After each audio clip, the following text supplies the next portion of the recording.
Buenos días, ¿cómo están todos? ¿Cómo te va, Alison? Bueno, el programa número 16 de Palabras Mayores en este ciclo tan lindo que hemos vivido junto a todos ustedes. Avanza diciembre y avanza Palabras Mayores. Sí, ¿verdad? así es. Y lo bueno que tiene es que, bueno, a lo largo de todo este ciclo hemos estado viendo a distintas personas que han pasado por el programa y distintos informes, ¿verdad? Sí. Hemos aprendido mucho y le voy a confesar algo.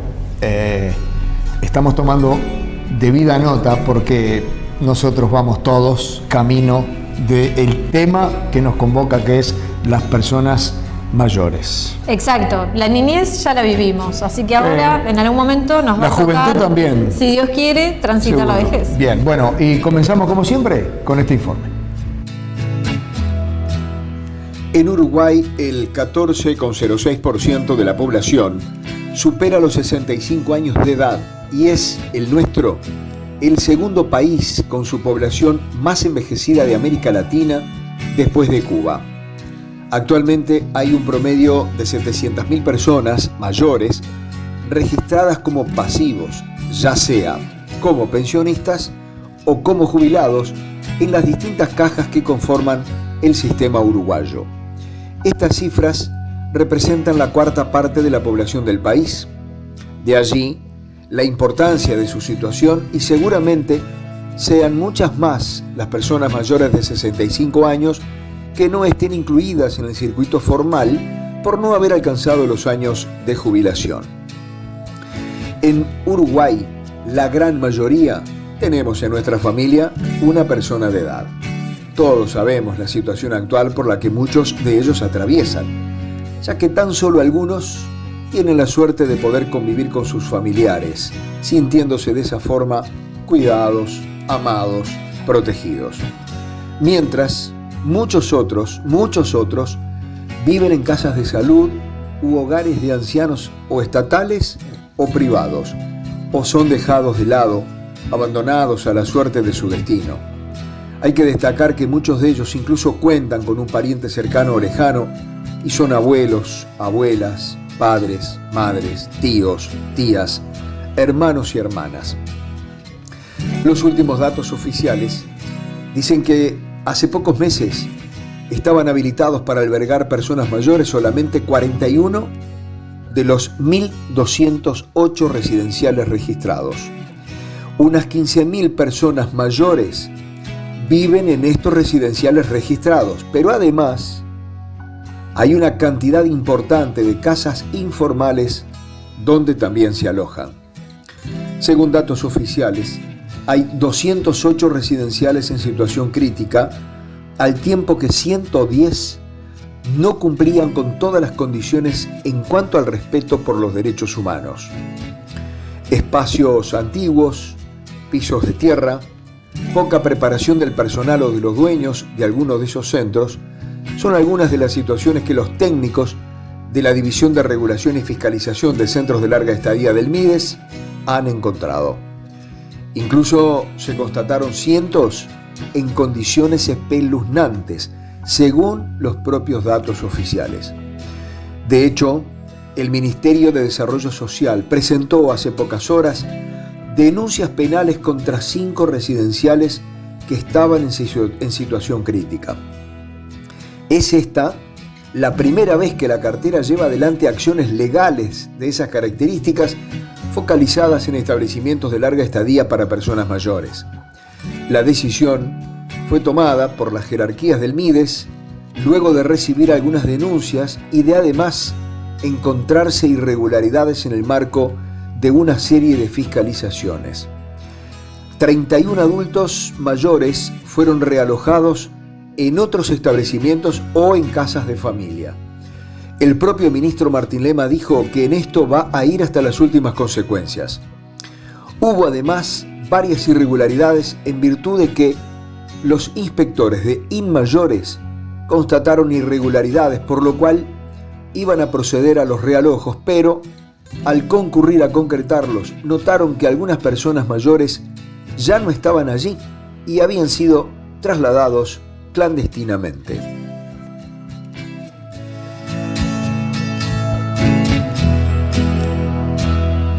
Bueno, y a continuación les pido que nos presten atención porque vamos a compartir una historia muy especial. La de Carmen. Carmen trabaja en una empresa que se llama Nuevo Croma, que es distribuidora de la empresa Macro, pero no le hablamos de cosas comerciales, le hablamos de su relación con sus nietos. No se la pierdan.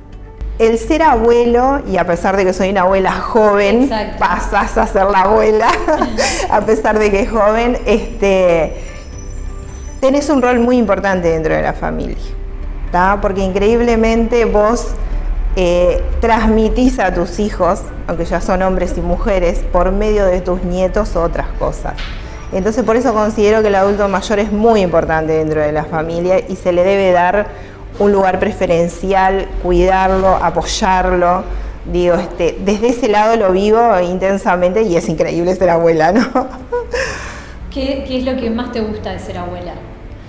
Disfrutar, ¿viste? Disfrutar de ese niño que a veces cuando sos papá y mamá estás en toda otra carrera de crecimiento personal, de crecimiento de tus hijos, entonces como que no podés disfrutar tanto ese niño, si bien cuando decidís ser mamá y todo lo demás, lo disfrutás, no lo disfrutas tan intensamente ese niño como cuando sos abuela, y aparte las abuelas damos maña. Cuando sos mamá como que tratás de ganar mucha maña, aunque yo fui una mamá muy mañosa, pero desde ese lado lo disfruto muchísimo, y obviamente que hago un montón de actividades con mis nietos, ¿no? Digo, es muy disfrutable. Te rejuvenece. ¿Qué tipos de actividades son las que más te gusta disfrutar con ellos? Al aire libre, nos vamos a los parques, andamos en bici, soy muy, viste, de que los subo todos al auto y nos vamos. ¿Te gusta llevarlos a pasear? Sí, me encanta, pero a espacios libres. Me gusta muchísimo disfrutar con ellos en espacios libres. Claro, que salgan un poco de la tecnología, en mi casa la regla es que no se usa tecnología. Ah, no se usa. No, cocinamos, jugamos a las cartas, Cuando te sentás en familia a comer en la mesa, está prohibido usar el celular. Entonces. Sí, en mi casa sí. Sí, en mi caso sí. Sí, porque, o sea, como que vengo de otra formación, en la cual hay que hablar, en la cual, aparte no nos vemos durante todo el día, entonces es el único momento en que nos vemos. En el que podés compartir. Exacto.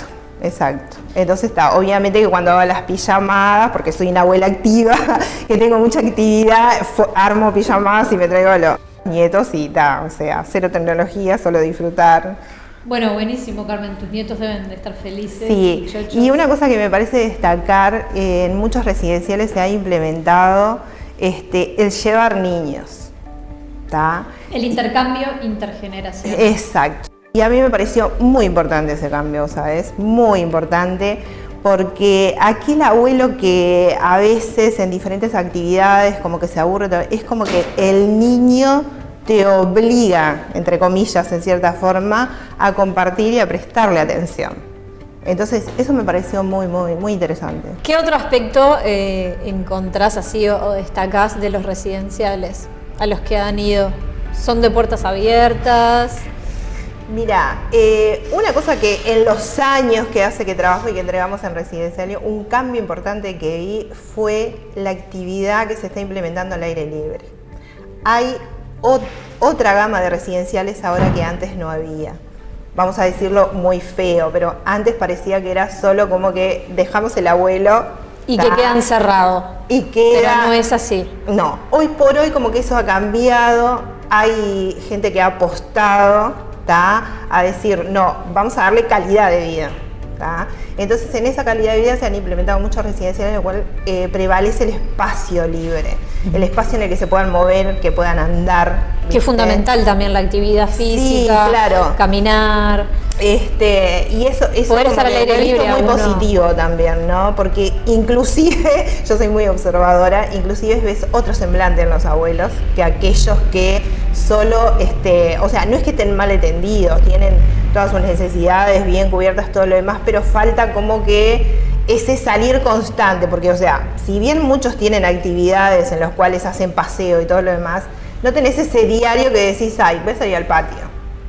Y hoy por hoy eso se está implementando, ¿no? Que tienen espacios libres importantes en el cual se quieren sentar al solcito o bajo un arbolito, está bueno, porque aparte pensemos que es gente que viene formado de otra manera, ¿no?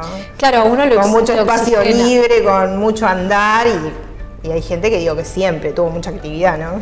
Exacto, o sea, estar al aire libre a uno lo oxigena a toda edad. Sí, entonces claro. Eso es fundamental. Sí, sí. La actividad física también para mantenerse. Claro, que tengan un espacio donde ellos realmente si quieren caminar puedan caminar. Yo qué sé, eso lo he visto muy, muy positivo. Disfrutar del sol. Claro. Sí, sí. Bueno, Carmen, muchas gracias por acompañarnos. No, a ustedes por invitarnos.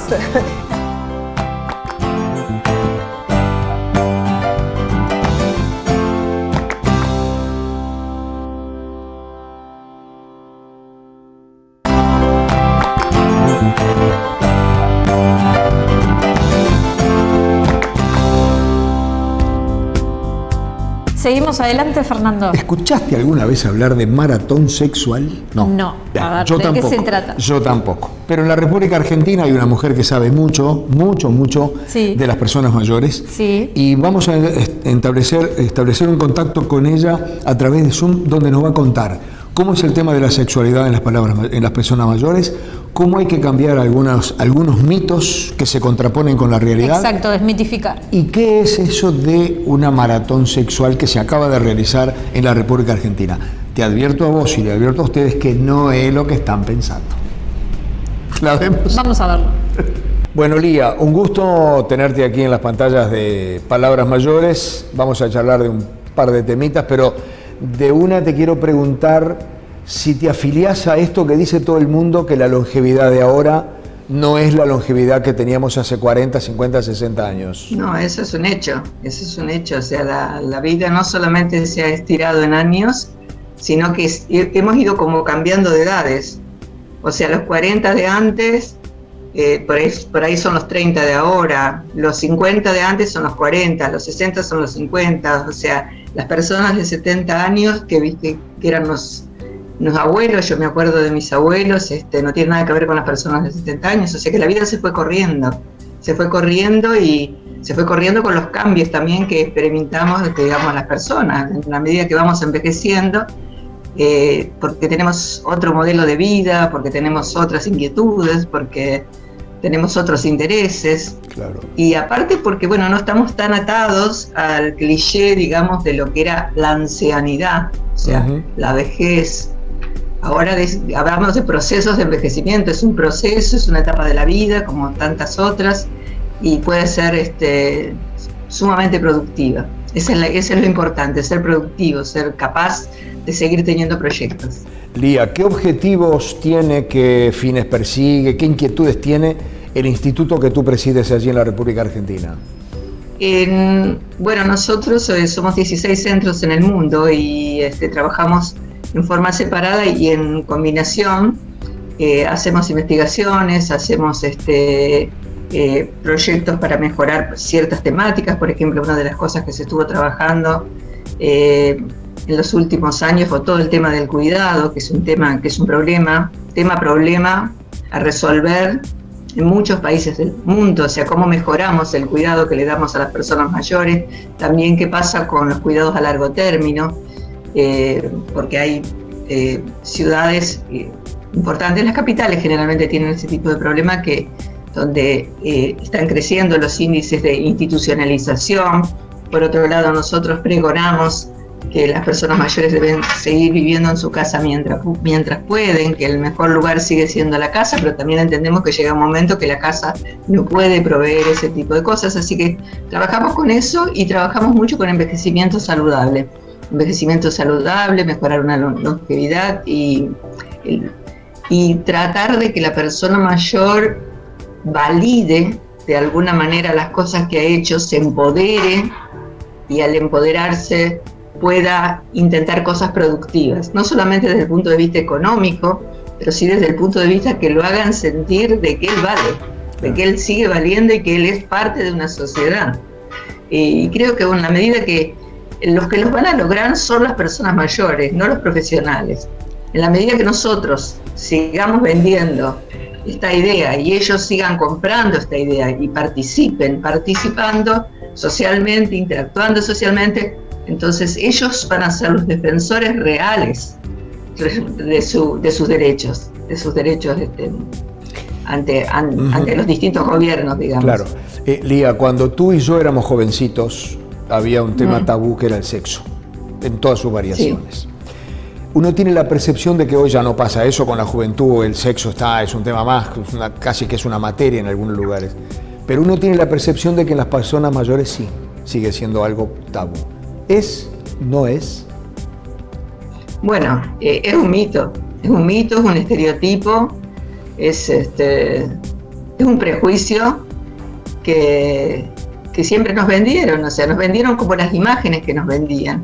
O sea, si vos tenés, no es que me tire contra los medios de comunicación, pero si vos tenés los medios de comunicación, la televisión, la gráfica, las imágenes en las calles, digamos, de que lo bueno, de lo lindo son los jóvenes, bellos, saludables. Es como que ellos son todos, entonces las personas mayores que ya no son tan bellas, que ya no son tan saludables, que ya no son tan ágiles y qué sé yo, es como que es una desfiguración, digamos, de las posibilidades de que cómo esa persona es asexuada, ¿entendés? Claro. O sea, para los ojos de la sociedad, esa persona es asexuada, pero es un mito, es mentira. Es lo que nos dijeron siempre. Había cosas que decían, bueno, con la menopausia se termina la vida sexual, y es mentira, porque precisamente lo que pasa es que la menopausia está asociada con el fin de la posibilidad de procrear. Entonces, pero lo que pasa es que la mujer ahí tiene 40, 45 años, está en la flor de su vida y ni siquiera tiene que preocuparse por quedarse embarazada. O sea que realmente, si no nos hubieran metido a nosotros, ya a mi generación, estoy hablando de mi generación, esa idea, nosotros ya venimos marcados, todavía venimos marcados desde antes. Y aparte, yo creo que algo está cambiando. Antes de ayer salió una por primera vez, lo vi, por eso me dejó contentísima, una foto muy linda, acá estaban en todos lados, de Tulipán. Voy a hablar las cosas personales. Tulipán es una marca de preservativo, una de las más comunes, y vos sabés que era una propaganda de Tulipán, donde hay dos personas mayores diciendo cuidémonos. Mirá. Cuidémonos, y decía, me parece bárbaro, me parece bárbaro que lo hagan, porque una de las cosas que también tenemos que desmistificar es que, como precisamente las personas mayores sí siguen teniendo relaciones sexuales, y muchas veces no se cuidan, sobre todo, bueno, los varones no son los que no se cuidan mucho menos, son los que más posibilidades tienen de tener relaciones sexuales. Bueno, han aumentado las enfermedades venéreas, o sea, que ya las teníamos casi erradicadas y ahora, digamos, encontramos enfermedades venéreas sobre todo en los varones, digamos. Yo pienso que es la mirada, esa mirada que tiene la sociedad, el viejo verde, ponele, o sea, el viejo verde que solamente porque, o sea, el deseo no se pierde nunca. Vos te vas a morir con el deseo. El deseo forma parte del ser humano. Se acaba con la muerte. Entonces, ¿qué tiene de malo, digamos, que un hombre mire a una mujer bonita? ¿Qué tiene de malo? O sea, que la mire, que la desee inclusive. No tiene nada de malo. Ni tiene nada de malo, y eso lo estamos viendo bastante. Y ustedes también en el Uruguay, ahora que tienen bastante inmigración argentina, que la mujer mire a un hombre más joven. Bueno, ahora ya no se ve tan mal, pero hace, te digo, no mucho, 10 años atrás. Era imposible la idea de pensar que una mujer de 65 años iba a estar con un tipo de 55.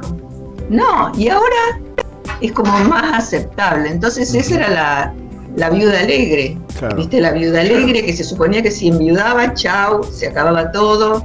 Tenía que bajar la persiana, no volver a tener una relación, estaba mal visto, era como una mujer indecente.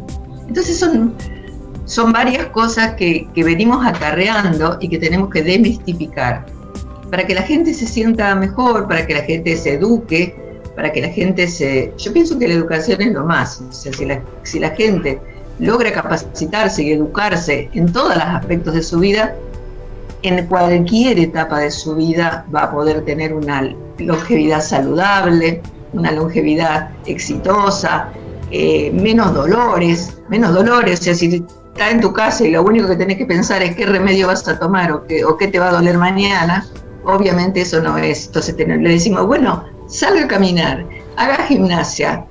Y si puede tener una relación con alguien, una relación estable, por favor, téngala. Claro. Los médicos no nos animábamos a hablar de esto en la consulta, y la pobre persona, el pobre paciente, no se animaba a preguntártelo. Claro. Imagínate, yo que soy mujer, un varón, yo tengo una clientela, tengo muchos varones, pero antes no hablaban conmigo de eso, o sea, yo tuve que aprender también a sacar el tema. Claro. Claro, había una barrera de sexo ahí, ¿eh? Una barrera, no lo teníamos en las historias clínicas. Claro. No lo teníamos en la historia clínica, en la historia clínica no existía el tema, claro. El tema de sexualidad, no existía. Aparte se confundía lo que es la sexualidad, inclusive, a lo mejor vos tuviste la oportunidad, yo no sé, yo no tuve nada, pero, y más siendo la hija mayor, de mis hermanos, en el colegio te daban, ¿qué educación sexual nos daban? Ninguna, nada. Ninguna, de casualidad te dibujaban 3, 4 cosas y chao, y arreglate, no tenías la menor idea de nada. Y eso se siguió, no ha mejorado mucho y se sigue todavía enseñando algo del aparato reproductor, o sea, algo del aparato digamos, de lo que es cómo se concibe, cómo es la concepción, cómo es chico, qué sé yo, qué el otro, pero nadie habla del deseo. Lo que pasa, Lía, que el concepto tradicional era que el aparato reproductivo era exclusivamente para procrear y no para placer. Claro, totalmente. Si el sexo era con un objetivo, reproducir, procrear, no tener placer. Es más, hay muchas religiones que hoy siguen pensando que el placer es un pecado. Entonces, está brava. Yo te digo que hoy yo estoy bastante abierta. Yo me acuerdo cuando llegué a la Argentina, yo viví varios años afuera del país. Viví en Inglaterra, me formé en Inglaterra y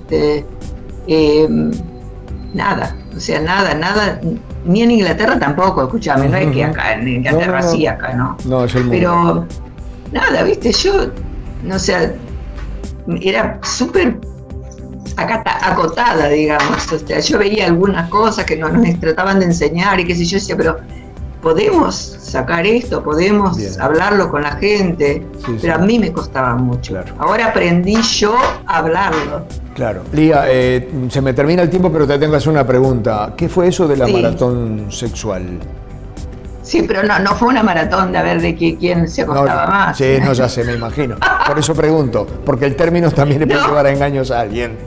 Fue de capacitación, y varios profesionales de distintas áreas, del área psicológica, del área social, y tratamos cada cual desde su lugar, sobre todo como la pandemia nos afectó mucho a nosotros, no sé a ustedes, pero a nosotros muchísimo. Sí, también. Entonces tratamos de favorecer la interacción social, para que la gente no se quede sola, que no se quede aislada, que esté con otros. O sea, la sexualidad también se puede vivir a través del compañerismo, de saber que hay alguien al lado, de saber que está alguien del otro lado del teléfono que te puede acompañar, de ir al cine, de agarrarse de la mano. O sea, no todo es el coito, eso también nos habían dicho. O no todo es el orgasmo, maravilloso, si tienen orgasmo me parece genial. Pero no todo es penetración. Hay muchísimas cosas hermosas alrededor del sexo sin eso. Lía, muchísimas gracias por este ratito hermoso que nos acabas de dar. Alejandro, un placer y estoy a disposición.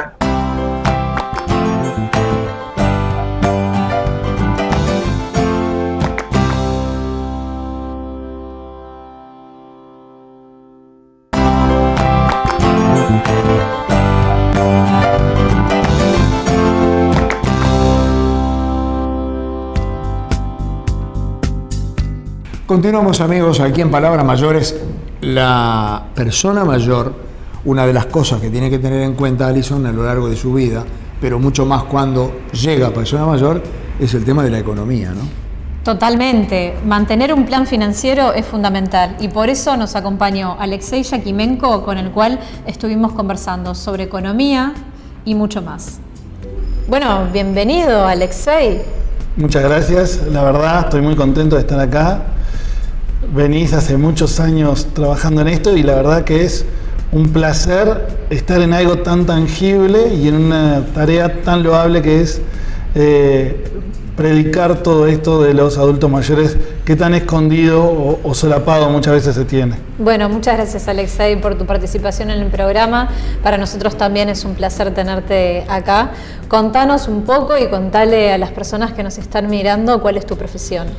Bueno, yo soy contador, me especializo básicamente en franquicias, negocios, y después lo otro que siempre hago es ayudar, así sea a emprendedores o a adultos mayores, como lo hemos hecho. Y el tema el cual vamos a estar abordando en el día de hoy es el plan financiero de la vida, o sea, cómo uno debe de tener cierta conciencia financiera para justamente cuando llega a la adultez poder tener una vida bastante holgada financieramente. Bueno, imagínate que un 12,5% promedio, ¿no?, según la OCDE de la población es adulto mayor que está por debajo de la pobreza. Entonces, ¿qué más que hablar de dinero, no? O sea, exactamente, y toda la revolución y el nuevo movimiento que hay, o sea, la revolución de la longevidad, todo lo que tiene que ver con la economía plateada, que son todos temas que están surgiendo ahora en estos últimos momentos. Sí, inclusive está el tema clásico que todas las personas lo que hacemos es, vamos a decir, sangrar por dos lados, tiempo y dinero. Siempre nos quejamos por eso, siempre hacemos lo mismo, o sea, tenemos que pagar impuestos, no tenemos que pagar impuestos, o no es impuesto, o es el IAS, o lo que sea, pero siempre de alguna manera son las dos cosas que siempre nos castigan, el tiempo y el dinero. Hoy vamos a tratar de ver la posibilidad de que el dinero no nos castigue tanto. Bueno, contanos algunos tips, algunos consejos, cómo podemos hacer justamente para que el dinero no nos castigue tanto, porque siempre hay algo que pagar, así que bueno, contanos cómo podemos hacer. Bueno, la realidad es que hoy, por ejemplo, para que veas unos datos, en 2020, por ejemplo, el adulto mayor tenía un ingreso promedio de unos 31.000 pesos. Eso llega en un momento de la vida en la cual es muy necesario tener dinero para afrontar justamente las dolencias, justamente las necesidades económicas que muchas veces son mayores que cuando somos jóvenes, que cuando tenemos una salud mucho más sana. Exacto, de poder acceder a un buen centro de salud, el acceso a los remedios, que muchas veces son costosos y a veces son algunos específicos que no siempre están en todos los centros de salud o que hay que comprarlos aparte. Entonces ahí es donde nos centramos. Siempre creemos que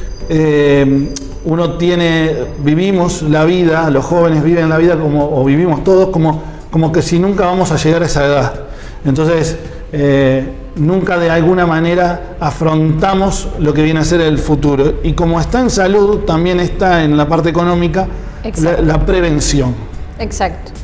Entonces, en ese sentido, lo que buscamos es que no solamente tenga una persona la parte que puede ser salarial, sino que también pueda tener alguna inversión, algún emprendedurismo, algún emprendimiento que le pueda servir y generar a posteriori esa renta que le va a permitir vivir mejor.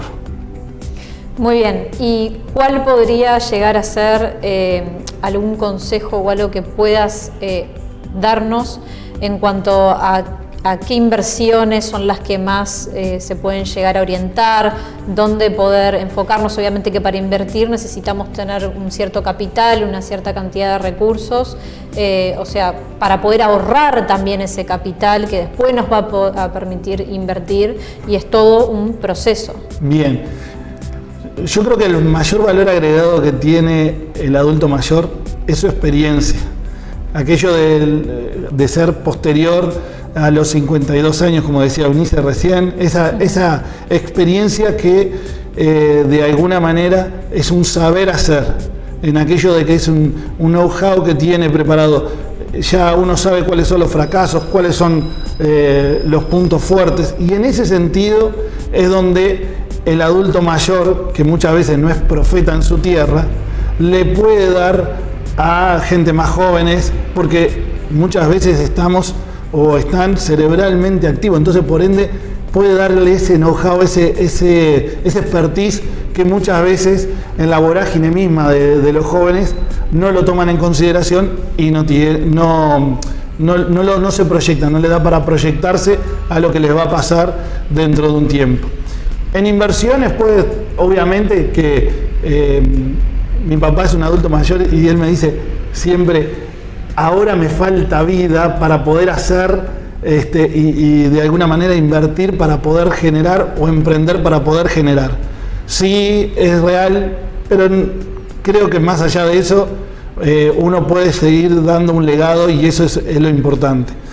En temas de inversiones se puede invertir en cualquier cosa, como bien vos decís, hay una pata que es lo que es necesitar dinero para seguir invirtiendo, pero también hay trabajo, conocimiento. Muchas veces cuando falta mano de obra de algún lugar, se va a buscar a gente que ya está jubilada justamente porque tiene eso, porque tiene ese expertise, ese know-how, ese bagaje que tan necesario es. Exacto. Y también, bueno, hay muchas personas mayores, como vos decís, que emprenden, o sea, no solo que que se vuelven a emplear en otro lugar porque los llaman, sino que deciden iniciar sus propias empresas. Exacto. Es común emprender cuando de alguna manera con el hobby que muchas veces quisieron hacer, nos ha pasado, por ejemplo, en San Salvador, en Guatemala, en lugares centroamericanos donde de alguna manera aquello de antaño se va trasladando y se va haciendo de generación a generación. Y una vez que ya se trabajó, que ya se dedicó, se va a las raíces, se va a Exacto. Y ahora queda el tiempo libre para el disfrute, para poder hacer lo que realmente a uno le gusta. Exacto. Y bueno, justamente, después hay generaciones como por ejemplo, obviamente las franquicias para los adultos mayores, pero en realidad el punto más importante es esa experiencia que después se traslada, por ejemplo, a un microemprendimiento, a hacerle, por ejemplo, alguna cosita para los nietos y después ya se va transformando y le va dejando eso que los abuelos tanto de alguna manera impactan en cada uno de nosotros.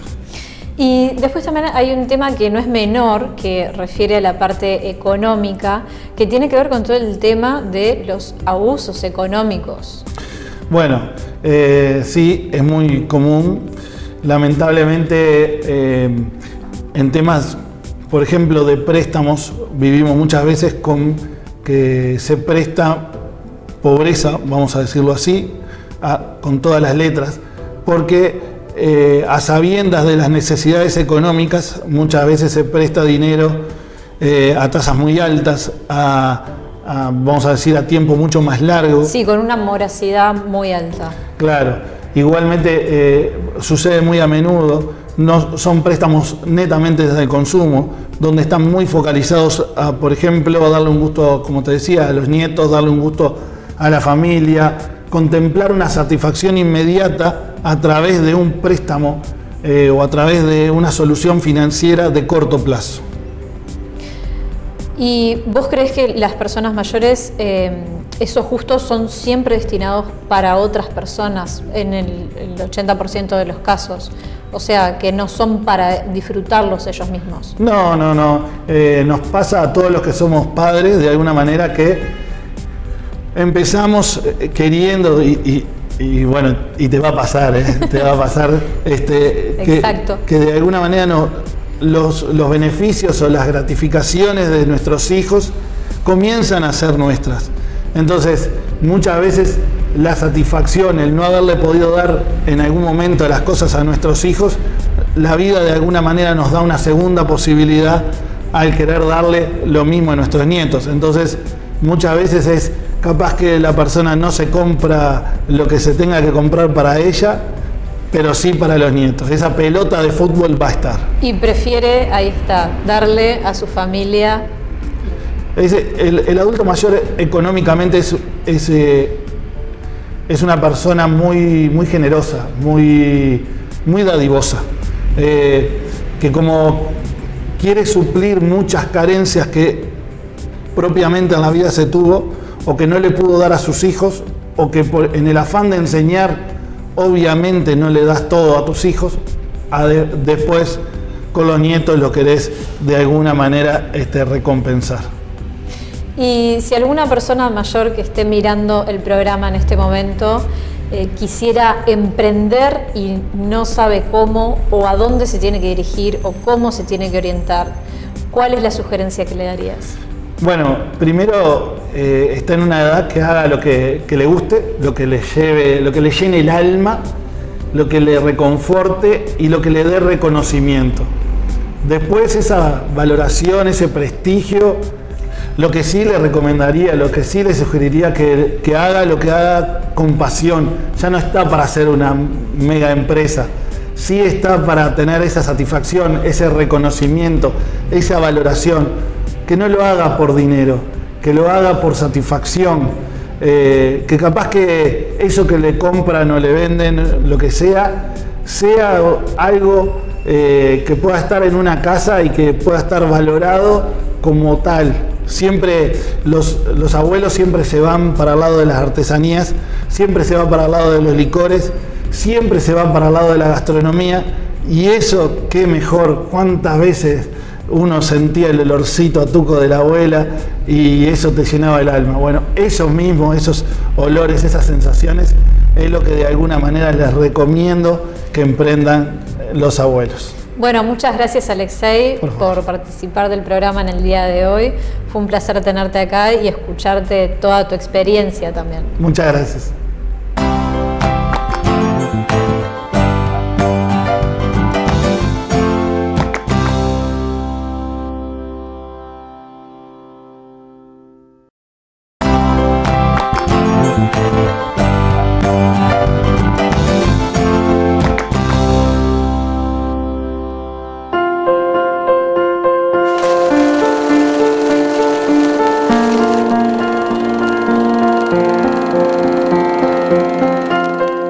¿Cuántos años tiene Ibis? 102. Nací el 15 de marzo de 1920 en la cuarta sección judicial del departamento de Flores. Yo no soy de Montevideo. Ajá. ¿Es de Trinidad? ¿Eh? ¿Es de Trinidad? No. ¿De dónde? ¿De qué lugar de Flores? Cuarta sección del departamento de Flores. Mi mamá fue maestra rural. Ajá. Y esa era la escuela que le había tocado. ¿Qué recuerda de su vida? ¿Qué recuerdos le vienen? Esos más grandes, esos que no se olvidan. Todo. Yo me acuerdo de todo. Ajá. De mi niñez, porque yo no vivía.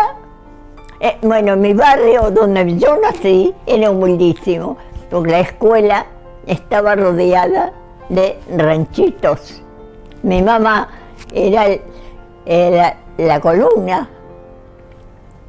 Mi papá era juez de paz judicial de la cuarta y quinta sección judicial de Flores.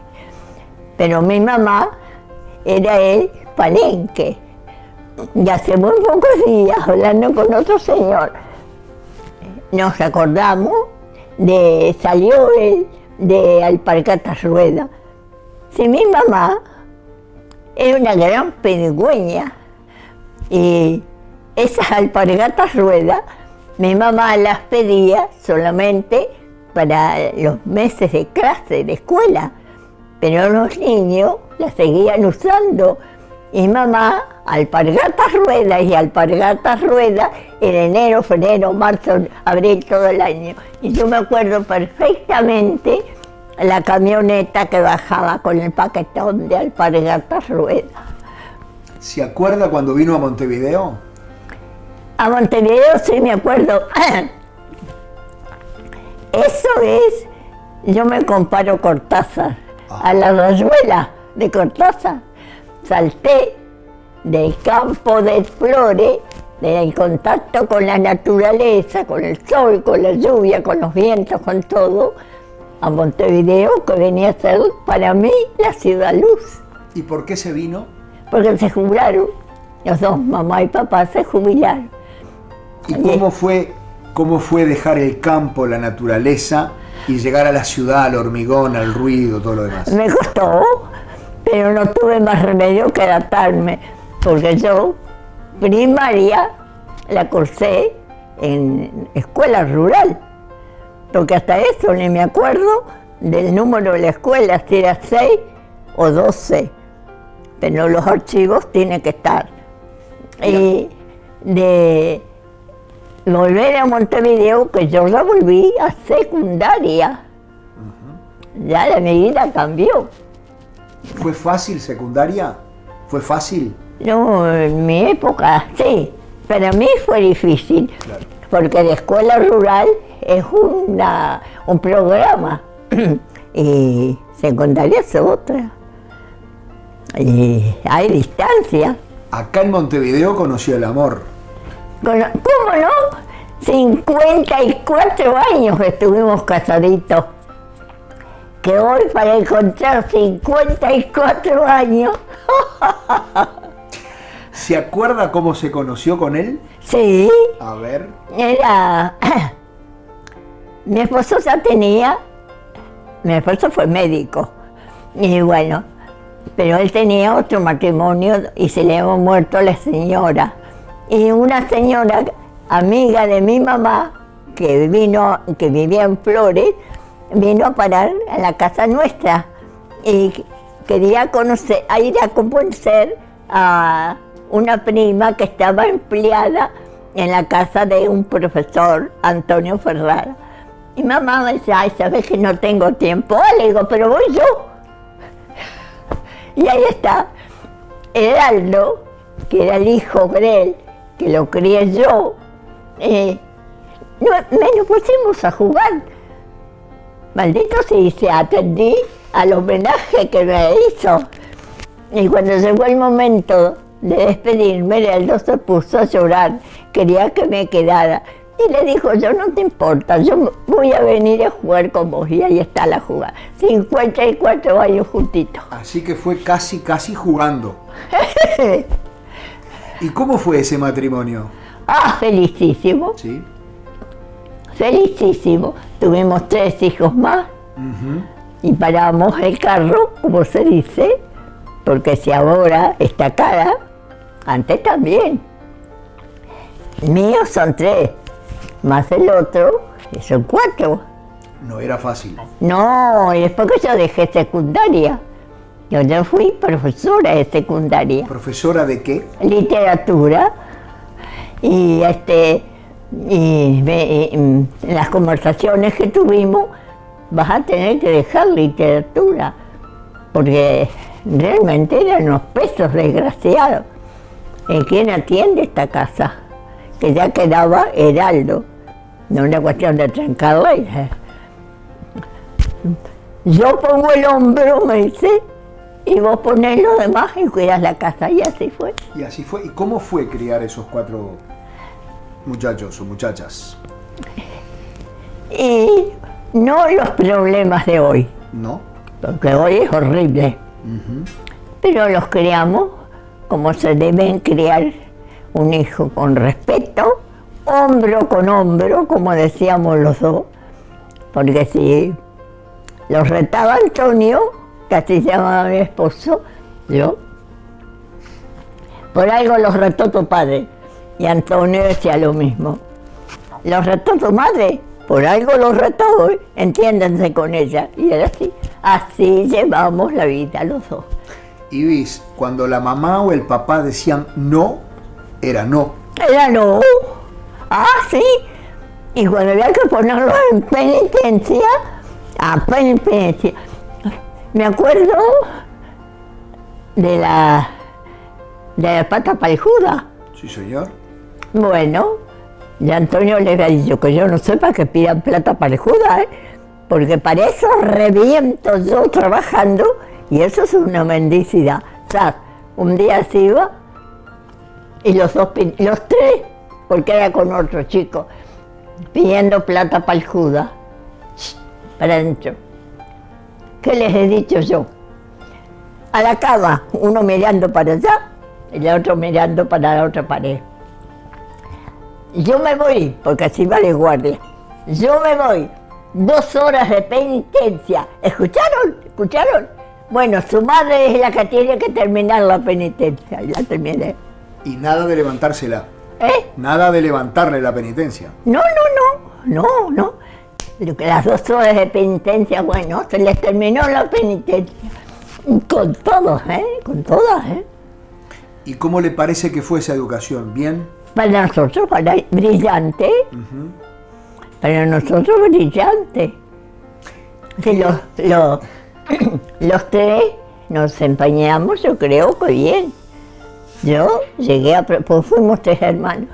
Yo llegué a lo que quise. Mi otro hermano llegó a ser abogado en el Ministerio de Defensa. Y el otro hermano fue marino mercante. Creo que cumplimos. ¿Cómo hacía con Flores? ¿Visitaba Flores? ¿Iba de vez en cuando? ¿Iba a menudo o no fue nunca más? Nunca más. Era mamá, la pedigüeña, que como se daba con todo Trinidad, ella siempre conseguía, pero de alpargata. Andaban los niños siempre calzaditos. ¿Ella la venía a visitar? ¿Ella la venía a visitar a Montevideo, su mamá? No, si nos vinimos todos para ¿ella también se vino? Ah, bien. No, fue cuando mis padres se jubilaron. Ah, pensé que se habían quedado allá. No, nos vinimos los 4, los 3, sí, todos nos vinimos para Montevideo. ¿Qué hacían en los ratos libres que capaz que no había televisión, no había radio, se escuchaba? ¿Qué siempre leía? Porque había muchos diarios. ¿Qué hacía usted? Yo siempre fui muy lectora y muy escritora. Ajá. Yo siempre. ¿Le gustó siempre escribir? Siempre. Acá entre usted y yo y nadie se va a enterar. ¿Tenía faltas de ortografía cuando estaba en la escuela? No, en el liceo? No. Y después mamá había comprado un libro, ¿quieres escribir sin falta? Y era mi compañero, ¿quieres escribir sin falta?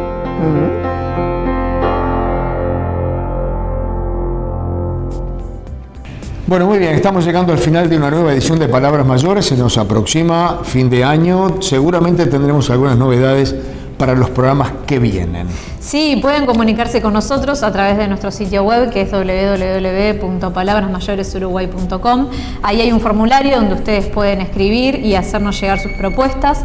También pueden hacerlo a través del número de WhatsApp, que es 091-227250, o a través del Facebook, que es Palabras Mayores, o del Instagram, que es Palabras Mayores Uruguay-TV. Muy bien, señores, muchísimas gracias por la atención. Recuerden, el próximo fin de semana estamos acá de nuevo, sábado y domingo, como dice Alison, sábado a las 9, domingo a las 8 de la mañana, creo que va. Sí, a veces depende de la programación del canal, ¿verdad? Exactamente. El horario oficial es el sábado a las 9 de la mañana, que es cuando estrenamos el programa del fin de semana. Así que esperamos encontrarlos a todos ustedes por esta linda pantalla. Muy bien, señores, buena semana y nos reencontramos el sábado.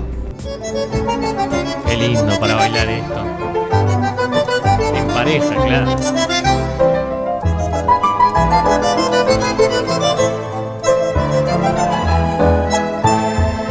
La llevó un payador de la valle cuando el año 40 moría. Ya no alumbran sus ojos celestes la parroquia de Santa Lucía. No volvieron los trompas de rosas a cantarle vidalas y cielos en la reja de la pulpería. Los jazmines